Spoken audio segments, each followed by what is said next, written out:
First day கல்யாணம் வந்த உடனே நீங்க சொல்ற முதல் டைலாக், நீ எனக்காக எது பண்ணாட்டியும் பரவாயில்ல, என்ன அட்ஜஸ்ட் பண்ணாட்டி பரவாயில்ல, எங்க அம்மா அப்பாவை அட்ஜஸ்ட் பண்ணிக்கோன்னு சொல்றீங்க. இந்த டைலாக் இனிமே சொல்லாதீங்க, எங்களுக்கு பிடிக்கல. உங்ககிட்ட சொல்ல முடியாம, உங்க எதிர காட்டிக்க முடியாம எவ்வளவு பொம்பளைங்க பாத்ரூம்ல மட்டும் அழுதுட்டு ஒண்ணும் இல்லைங்கன்ற மாதிரி மேக்கப் போட்டுட்டு வெளியே வராங்க தெரியுங்களா? நீங்க எல்லாம் நல்லா வச்சுக்குவீங்க நம்பி எங்க அப்பா அம்மா அனுப்பிச்சாங்க.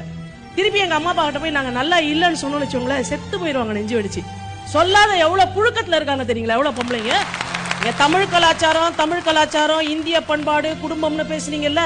தமிழ் கலாச்சாரத்தை பொறுத்தவரை ஒரு ஆண் ஒரு பெண்ணை மட்டுமே திருமணம் செய்து கொள்ளுகிறான்.